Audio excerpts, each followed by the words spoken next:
انما التوبۃ علی اللہ، بے شک اللہ تعالیٰ نے اپنے اوپر لازمی کر لیا ہے کہ اس کی توبہ قبول کرے گا. کس کی؟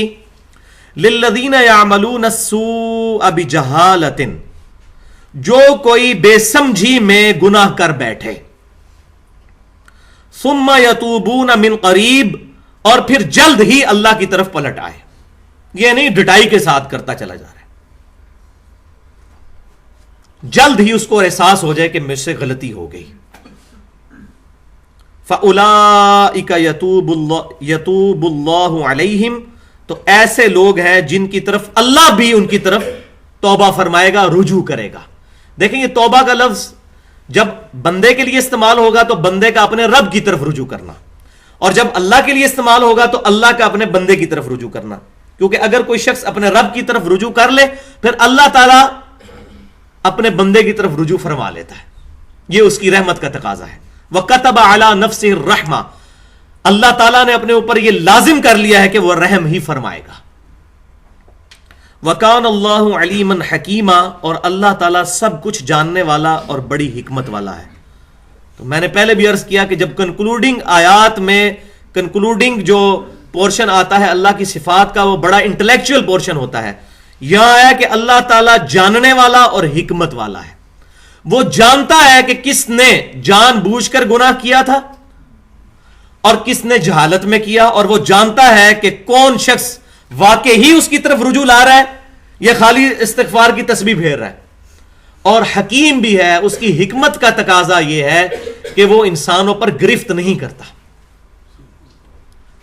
اس نے اپنے اوپر ایسا رول کیا ہے، ورنہ وہ چاہے تو کوئی شخص حرام کی طرف نظر اٹھائے فوراً اس کی آنکھیں ضائع ہو جائیں، کوئی حرام کا لقمہ اپنے پیٹ میں ڈالنے لگے تو اس کا ہاتھ شل ہو جائے، پیٹ میں پہنچتے ہی جو ہے پیٹ میں آگ لگ جائے. ایسا نہیں ہوتا. یہ سارے مورل لاز دنیا کے اندر ایکٹیو نہیں ہے، لیکن آخرت میں یہ مورل لاز ایکٹیو ہو جائیں گے جس طرح دنیا کے اندر فزیکل لاز ایپلیکیبل ہیں. کوئی شخص انگارہ اپنی زبان پر رکھ لے زبان جل جائے گی، لیکن حرام کا مال زبان پہ رکھے زبان نہیں جلے گی. تو دنیا میں فزیکل لاز ایکٹیو ہیں، آگ جلاتی ہے لیکن حرام کا مال نہیں جلاتا. لیکن آخرت میں اخلاقی قوانین، جیسا کہ گزرا پیچھے کہ جو لوگ یتیموں کا مال کھاتے ہیں اپنے پیٹوں میں دوزخ کی آگ بھر رہے ہیں. یہاں تو نہیں آگ فیل ہو رہی، لیکن آخرت میں اللہ تعالیٰ اسی اخلاقی قانون کو ایکٹیو کر دے گا، اور وہی جو کھایا ہوا مال ہے وہ اس کے لیے سزا بن جائے گا، آگ بن جائے گا. وَلِعَوْذُ بِاللَّهِ تعالی. تو اللہ تعالیٰ علم والا اور حکمت والا ہے. تو یہ تو آ گیا توبہ، اور اس کے بعد پھر اس کا سائملٹینیس کنٹراسٹ آ رہا ہے. لیکن اس سے پہلے میں توبہ کے حوالے سے، توبہ کی تھیم کے حوالے سے کچھ چیزیں ڈسکس کرنا چاہتا ہوں. کچھ احادیث 7 کے قریب، یہ بہت اہم ہے. صحیح بخاری اور مسلم کی متفق علیہ حدیث ہے.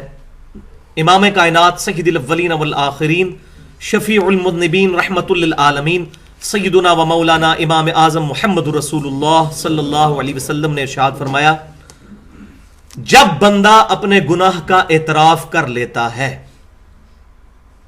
مان لیتا ہے یا اللہ مجھ سے غلطی ہو گئی، اور پھر وہ اپنے رب کی طرف رجوع لاتا ہے تو اللہ بھی اس کی طرف رجوع کر لیتا ہے.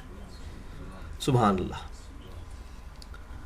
اللہ تعالیٰ کتنی محبت فرماتا ہے اپنے بندوں سے، اور کیسی دوستی اور یاری نبھاتا ہے کہ کوئی شخص گناہ کرنے کے بعد اعتراف کر لے. جیسے آدم علیہ السلام نے اپنی اجتہادی غلطی اور لغزش کے اوپر اعتراف کیا تو اللہ تبارک و تعالیٰ نے ان کو کتنا بلند مرتبہ عطا فرمایا. جد الانبیاء ہیں، پوری انسانیت ان کی اولاد ہے. اس کے برعکس شیطان نے اپنی غلطی کے اوپر جسٹیفیکیشن دی کہ میں آدم سے بہتر ہوں. اللہ تعالیٰ نے اسے قیامت تک کے لیے مردود کر دیا، بلکہ اللہ کی لعنت کا مستحق ہوا شیطان. تو اب یہاں ایک جملہ غور سے سنیں، جو شخص اپنے گناہ کا اعتراف کر لیتا ہے وہ پکا آدمی ہے، آدم علیہ السلام کے ساتھ اس کی نسبت پکی ہو گئی. اور جو شخص اپنے گناہ پر غلط جسٹیفیکیشن دیتا ہے، دلائل دیتا ہے، وہ پکا شیطان کا ایجنٹ ہے. من الجنۃ والناس، جنوں میں سے بھی انسانوں میں سے بھی. تو انسان بننا ہے، آدمی بننا ہے. آدمی کون ہوتا ہے؟ آدم علیہ السلام کی اولاد. جو شخص اپنے غلطی کا اعتراف کر لے. صحیح بخاری اور مسلم کی متفق علیہ حدیث ہے. امام کائنات صلی اللہ علیہ وسلم فرماتے ہیں کہ مومن سے اگر گناہ سرزد ہو جائے تو وہ یوں سمجھتا ہے کہ میں پہاڑ کے نیچے آ گیا ہوں، میرے سر پہ پہاڑ آ گیا. یہ کتنی بڑی جو ہے وہ تکلیف دہ چیز ہے. کسی شخص کو یہ پتا چل جائے، جیسے بنی اسرائیل کے اوپر قرآن پاک میں آتا ہے سورۃ الاعراف میں، ہم نے ان کے اوپر طور کو بلند کر دیا اور کہا پکڑو اس کتاب تورات کو. تو سارے سہم گئے. طور پہاڑ اوپر آ گیا تھا صاحبان کی طرح کہ یا تو تورات کی تعلیمات پکڑو ورنہ طور تمہارے اوپر گرنے لگا. تو مومن بھی اسی طرح ہے کہ جس طرح بہت بڑا پہاڑ اس کے سر پر گرنے لگے، اس طرح وہ گناہ کر کے اس کی یہ کنڈیشن ہو جاتی ہے، وہ کانپنے لگ پڑتا ہے. اور فرمایا منافق اور فاسق ایسا ہے کہ وہ بڑے سے بڑا گناہ بھی کر لے. اسی حدیث میں بخاری مسلم کی، وہ بس ایسا ہی ہے جیسے ناک پہ مکھی بیٹھی تھی اڑا دی، اس سے زیادہ اس پر کوئی اس کا اثر نہیں ہوتا. وَلِعَاذُ بِاللَّهِ تعالی. ہمیں اپنی شکل بھی اس آئینے میں دیکھنی ہے. کیا ہمارے ساتھ بھی ایسا ہی ہوتا ہے؟ کیا ہم پر شرمندگی طاری ہوتی ہے یا نہیں؟ یا ہم بھی سمجھتے ہیں ایک مکھی دی بیٹھی اڑا دی، حرام خوری کرنی ہے کر لیں. وہ جی فلاں کی تو آپ سے بھی لمبی داڑھی ہے، انہوں نے تو بینک پہ پیسے فکس کروائے ہیں، سود کھا رہے ہیں، آپ کہہ رہے ہیں سود حرام ہے. تو بھائیوں، ہم اپنی داڑھیوں اور پگڑیوں اور شلواریں اوپر ٹخنوں سے کر کے عوام کو دھوکہ دے سکتے ہیں، اللہ کو نہیں دھوکہ دے سکتے. یہ ذہن میں رکھیں. دنیا کے قوانین بالکل ڈیفرنٹ ہیں، آخرت کے قوانین بالکل ڈیفرنٹ ہیں. یہاں دنیا میں ہم کر سکتے ہیں، ہمارے چہرے کی نورانیت بھی زائل نہیں ہوگی، شکل دیکھ کے بھی لوگ کہیں گے جی دیکھو جی کتنا نورانی چہرہ ہے، لیکن اللہ تعالیٰ کی بارگاہ میں اس کی مٹی پلید ہونے والی ہے. شکلوں کے اوپر فیصلہ نہیں ہونا. صحیح مسلم کے اندر حدیث ہے کہ اللہ تبارک و تعالی تمہاری شکلوں اور مال کو نہیں دیکھتا، اور ہم یہی دیکھتے ہیں لوگوں کی شکل یہ مال، دو ہی چیزیں. اللہ تعالیٰ تمہاری شکلوں اور مال کو نہیں دیکھتا، تمہارے دلوں اور اعمال کو دیکھتا ہے. تو منافق ایسا ہے جیسے اس نے وہ مکھی اڑا دی. یہ بخاری اور مسلم کی حدیث. اس کے آگے پھر الفاظ چلتے ہیں. یہ بہت پیاری مثال امام کائنات صلی اللہ علیہ وسلم نے بیان فرمائی کہ جو شخص اللہ کی بارگاہ میں توبہ کرتا ہے اللہ تبارک و تعالیٰ اس سے کتنا خوش ہوتا ہے. اس کو ایک مثال سے صحیح بخاری اور مسلم کی متفق علیہ حدیث میں اس کے ساتھ ہی آپ صلی اللہ علیہ وسلم نے بیان فرمایا. اور مجھے تو بڑی خوشی ہوتی ہے حدیث بیان کر کے بھی اور سن کر بھی کہ آپ صلی اللہ علیہ وسلم نے فرمایا کہ تم میں سے کوئی شخص ایسا ہو کہ جو شخص کسی جنگل بیابان سے گزر رہا ہو، اس کے پاس ایک سواری ہو جس پر اس کا سارا مال لدا ہوا ہو، جس پر اس کی زندگی ڈیپینڈ کر رہی ہو، پانی کھانا پینا سب کچھ لدا ہوا ہو، اور وہ جنگل میں بیابان کے اندر جہاں کوئی اور نہیں ہے وہ کسی جگہ رک کر تھوڑا سا آرام کرے. آرام کرنے کے بعد جب اس کی آنکھ کھلے تو دیکھے کہ اس کی سواری وہاں سے غائب ہے. اب اس کو اپنی موت سامنے نظر آنی شروع ہو جائے کہ میں اب یہاں سے قریب فاصلہ بھی 3-4 دن کا، میں پتہ نہیں کیسے زندہ رہوں گا. اور اب وہ سر ٹیک لگا کر سر کی اپنی موت کا انتظار کرنے لگ پڑے. اسی دوران اس کی آنکھ لگے اور دوبارہ آنکھ کھلے تو اپنی سواری ساز و سامان سمیت وہیں موجود ہو. اس کو اتنی خوشی ہو کہ وہ اپنے رب کے ساتھ مخاطب ہو، لیکن مخاطب ہونے میں اس کی زبان لڑکھڑا جائے. کہنا تو اس نے یہ ہو کہ اے اللہ میں تیرا بندہ، تو میرا خدا، تو میرا الہ، لیکن اس کی زبان لڑکھڑا جائے، اس کے منہ سے نکل جائے تو میرا بندہ اور میں تیرا رب. جان بوجھ کے نہیں. یہ وہ صوفیاء کی جو شتیہات اس میں سے پکڑتے ہیں وہ بالکل غلط ہے. یا تو وہ کہہ دیں کہ ان کی زبان لڑکھڑا گئی تھی، لیکن یہ تو ڈیفینڈ کرتے ہیں تو کہیں کہ یہ کلمہ کفر ہے لیکن زبان لڑکھڑا گئی، لیکن یہ بھی نہیں کہتے. وہ کہتے ہیں چشتی رسول اللہ کہا تو کیا ہو گیا، یہ معرفت کی بات ہے. تو اس حدیث سے وہ شتیہات صوفیاء کی ثابت کرتے ہیں، ان الحق اور اس طرح کی چیزیں. یہ میں آپ کو اس لیے بتا رہا ہوں آپ ایجوکیٹ ہوں کہ وہ باطل نظریات بھی احادیث کو کس طریقے سے اپنا عملی جامہ پہنانے کی کوشش کرتے ہیں. یہ تو ایک مثال تھی. کیا کسی صحابی کے ساتھ یہ معاملہ ہوا، کسی تابعی تبع تابعی کے ساتھ؟ تو یہ ایک مثال تھی سمجھانے کے لیے. تو اللہ تبارک و تعالیٰ کو اس شخص سے بھی زیادہ خوشی ہوتی ہے جتنی اس شخص کو خوشی ہوتی ہے جس کو اس طریقے سے مال مل جائے. صحیح بخاری اور صحیح مسلم کی متفق علیہ حدیث ہے، امام کائنات صلی اللہ علیہ وسلم نے فرمایا کہ اللہ تعالی کے پاس اس کے عرش پر ایک ایسی کتاب ہے جس کتاب کے اندر اللہ تبارک و تعالیٰ نے جب اپنی مخلوق کو پیدا فرمایا تو یہ عبارت لکھ لی کہ میری رحمت میرے غضب پر بھاری رہے گی، میری رحمت میرے غضب پر سبقت لے گئی. اور یہ بڑی خوشی کی بات ہے. رحمت اور غضب برابر ہوتا تب بھی بڑا ہمارے لیے خطرہ تھا. عدل کریں تے تھر تھر کمن اونچیاں شانہ والے، فضل کریں تے بخشے جاون میں ورگے منہ کالے. یہ بڑی زبردست انہوں نے جو ہے وہ ٹرانسلیشن کی ہے اس چیز کی. باقی جو ان کی تعلیمات ہیں ان کے ساتھ ہم ایگری نہیں کرتے. اچھی بات جو بھی کہے وہ اچھی ہے.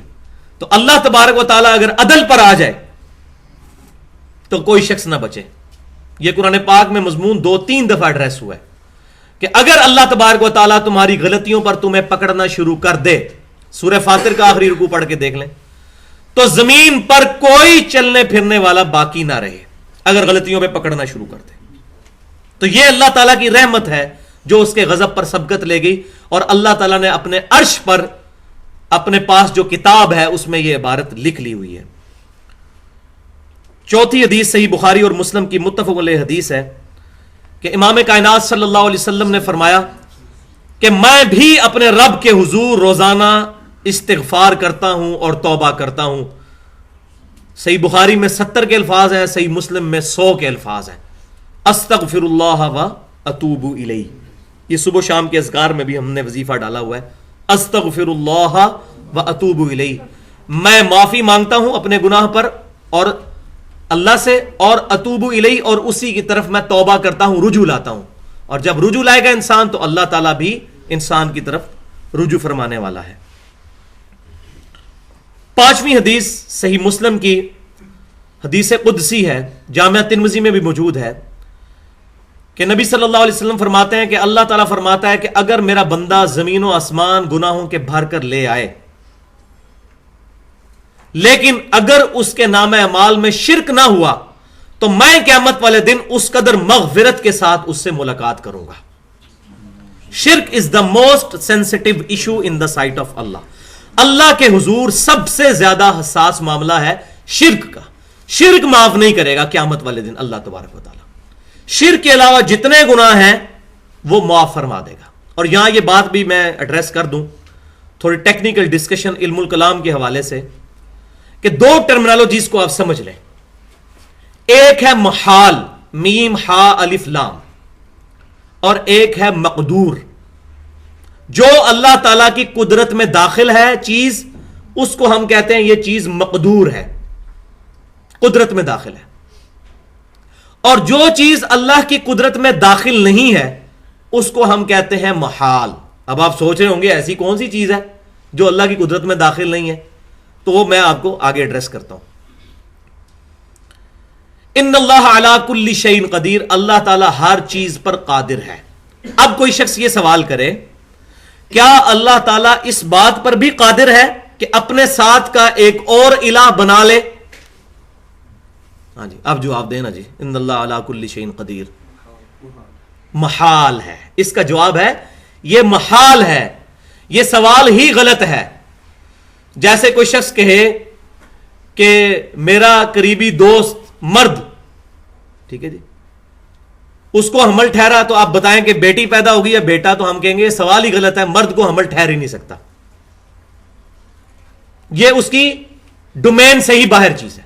تو اللہ تبارک و تعالیٰ اگر کوئی اور الہ بنائے گا تو وہ الہ ہوگا ہی نہیں، وہ مخلوق ہی ہوگا، الہ بنا ہی نہیں سکتا، کیونکہ جو پیدا ہوگا وہ الہ نہیں ہو سکتا، اور جو الہ ہے وہ پیدا نہیں ہوتا. لم یلد ولم یولد. تو اس کے لیے علم الکلام میں ٹرمنالوجی استعمال ہوتی ہے محال. اس طریقے اکثر سوال ہوتا ہے کہ اللہ تعالیٰ کو ایسا پتھر بنا سکتا ہے جس کو خود نہ اٹھائے، تو ہم کہیں گے یہ محال ہے. ان چیزوں کو اللہ تعالیٰ کی قدرت میں داخل نہیں کرنا. یہ اللہ کی قدرت کا نقص نہیں ہے، بلکہ ان چیزوں کا نقص ہے کہ یہ اللہ کی قدرت میں داخل نہیں ہے. کیا اللہ تعالیٰ جھوٹ بولنے پر قادر ہے؟ محال ہے. یہ نہیں کہہ سکتے اور رشید احمد گنگوئی دیوبندی کی طرح کہ اللہ تعالیٰ قدرت تو رکھتا ہے جھوٹ بولنے پر لیکن بولتا نہیں ہے، یہ بھی کلمہ کفر ہو جائے گا۔ اللہ تعالیٰ تو قدرت تو رکھتا ہے اس بات کے اوپر کہ وہ بیوی اختیار کرے لیکن کرتا نہیں ہے، لم یلد ولم یولد، تو یہ اللہ کی قدرت میں بھی نہیں داخل کرنا، اس کے لیے کہتے ہیں ہم محال۔ کیا اللہ اپنی بیوی رکھ سکتا ہے؟ محال۔ کیا اپنا بیٹا رکھ سکتا ہے؟ محال، کیونکہ اگر وہ رکھے گا وہ اللہ نہیں رہے گا۔ لم یلد ولم یولد، لا تبدیل لکلمات اللہ، نہ اللہ میں سے کوئی نکلا نہ اللہ کسی میں سے نکلا۔ اب اللہ کے یہ کلمات لم یلد ولم یولد یہ تو بدل نہیں سکتے، اگر یہ کلمات بدل جائیں تو اللہ اللہ نہیں رہتا، کیونکہ جو جھوٹ بولتا ہے وہ اللہ نہیں ہے اور جو اللہ ہے وہ جھوٹ نہیں بولتا، تو یہ محال ٹرمنالوجی۔ تو محال چیز اللہ تعالیٰ کی قدرت میں داخل نہیں کی جائے گی۔ انہی محال میں سے ایک محال یہ ہے کہ اللہ تعالیٰ مشرک کو کبھی معاف نہیں کرے گا، اگر چاہے بھی تو بھی نہیں معاف کرے گا۔ کیوں؟ قرآن پاک میں کیٹاگوریکل آ گیا ہے 2 دفعہ، سورۃ النساء آیت نمبر 48، سورۃ النساء آیت نمبر 116، ان اللہ لا یغفر ان یشرک بہ ویغفر ما دون ذلک لمن یشاء، بے شک اللہ اس گناہ کو کبھی معاف نہیں کرے گا۔ کوئی شخص شرک کے ساتھ اس دنیا سے گیا، دنیا میں توبہ کر لے تو معاف ہو جائے گی، یہ آخرت کی بات ہو رہی ہے۔ اس کے علاوہ جو گناہ ہے اگر چاہے گا تو معاف کر دے گا۔ پھر سورۃ المائدہ کے اندر آیت نمبر 72 میں انہ من یشرک باللہ فقد حرم اللہ علیہ الجنہ ومأواہ النار وما للظالمین من انصار، بے شک جو کوئی اللہ کے ساتھ شرک کرے گا اللہ نے ایسے شخص پر جنت حرام کر دی ہے، اس کا ٹھکانہ وہاں پر دوزخ آگ ہوگی اور وہاں اس کا کوئی مددگار نہیں ہوگا، حتیٰ کہ سید الاولین والآخرین شفیع المذنبین رحمت للعالمین سیدنا و مولانا امام اعظم محمد رسول اللہ صلی اللہ علیہ وسلم کی صحیح بخاری اور مسلم کی متفق علیہ حدیث ہے، صحیح بخاری کتاب الدعوات چیپٹر، صحیح مسلم کتاب الایمان چیپٹر میں، کہ اللہ تعالیٰ نے ہر نبی کو ایک دعا دی تھی، اس نبی نے وہ دعا دنیا میں ہی کر لی، مقبول دعا، اور میں نے اپنی دعا اپنی امت کے لیے سنبھال کے رکھ لی ہے قیامت کے دن کے لیے۔ میری دعا سے میرے ہر امتی کو نفع پہنچے گا سوائے اس شخص کے جس نے اللہ کے ساتھ کسی قسم کا شرک کیا ہو۔ یہ بہت سینسٹیو ایشو ہے، شرک معاف نہیں ہوگا۔ ہاں شرک دنیا میں کوئی توبہ کر لے تو سورۃ الفرقان کا آخری رکوع ہے، جو کوئی دنیا میں شرک سے توبہ کر لے ہم اس کے گناہوں کو بھی نیکیوں سے بدل دیں گے۔ سبحان اللہ، یہ بہت بڑی بشارت ہے، گناہوں کو بھی نیکیوں سے بدل دیں گے۔ تو اگر کسی شخص کی زندگی پہلے شرک کے اندر گزری، اس نے توبہ کی تو اللہ تعالیٰ اس کے گناہوں کو بھی نیکیوں سے بدل دے گا، اس دنیا میں شرک بھی معاف ہو جائے گا۔ تو یہ تو تھا محال۔ اسی طریقے سے اگر کوئی شخص یہ کہے کہ اللہ تعالیٰ چاہے تو عیسیٰ بن مریم کو معاذ اللہ استغفر اللہ دوزخ میں ڈال دے، یا موسیٰ علیہ السلام کو دوزخ میں ڈال دے اور فرعون کو جنت میں بھیج دے، اللہ تعالیٰ اس پر قادر ہے، تو ہم کہیں گے یہ محال ہے۔ اگر اللہ ایسا کرتا ہے تو اللہ نہیں رہتا، تو یہ بات یاد رکھیں۔ تو توحید کی آڑ میں توہین نہیں ہونی چاہیے۔ ایک بہت بڑے عالم ہیں، میں ان کا نام نہیں لیتا، ان کی کافی سیڈیز چلتی ہیں پوری دنیا کے اندر، سعودی عرب سے وہ کرتے ہیں لیکچر اردو زبان میں، تو انہوں نے بھی ایک دفعہ توحید کے نشے میں جوش میں آتے ہوئے کہہ دیا اللہ تعالیٰ اس چیز کا ارادہ فرمائے کہ عیسیٰ علیہ السلام اور ان کی والدہ اور پوری انسانیت کو دوزخ میں پھینک دے۔ تو یہ قرآن کی آیت نہیں ہے، قرآن کی آیت سورۃ المائدہ کی 17 نمبر آیت ہے، اللہ تعالیٰ اس چیز کا ارادہ فرمائے عیسیٰ بن مریم، اس کی ماں اور سب لوگوں کو موت دے دے۔ تو موت تو آنی ہے سب کو، یہ عیسائیوں کو اللہ نے ایڈریس کیا ہے کہ اللہ کو موت نہیں آتی ہے، جو مخلوق ہے اس کو موت آئے گی۔ تو انہوں نے اس پہ کہہ دیا کہ اللہ چاہے تو دوزخ میں پھینک دے، تو یہ کلمہ کفر ہے۔ پھر میں نے پوائنٹ آؤٹ کیا، الحمدللہ ان کا سعودی عرب سے فون آیا، انہوں نے کہا کہ میں اس سے اعلانیہ توبہ کرتا ہوں اپنی اس بات سے۔ تو بڑی احتیاط کرنی چاہیے گفتگو کرتے ہوئے، توحید بیان کرتے ہوئے انبیاء کی توہین بیان نہیں ہونی چاہیے علیہم السلام، ٹھیک ہے، اپنے اس لمٹ کے اندر رہنا چاہیے، کسی بھی چیز میں غلو یا ایگزیجریشن نہیں کرنی چاہیے۔ تو یہ محال ہو گیا۔ دوسری چیز میں نے بتائی تھی مقدور۔ مقدور وہ چیزیں جو اللہ کی قدرت میں داخل ہیں، چاہے اللہ نے کی ہوں یا نہ کی ہوں۔ مثال کے طور پر اگر کوئی شخص یہ کہے کیا اللہ تعالیٰ اس بات پر قادر ہے کہ ایسی سیڑھی بنا دے کہ ہم زمین سے آسمان تک اس سیڑھی کے ذریعے چڑھ جائیں؟ بنا سکتا ہے، اگرچہ بنائی اس نے کوئی نہیں ابھی تک، لیکن یہ قدرت میں داخل ہے۔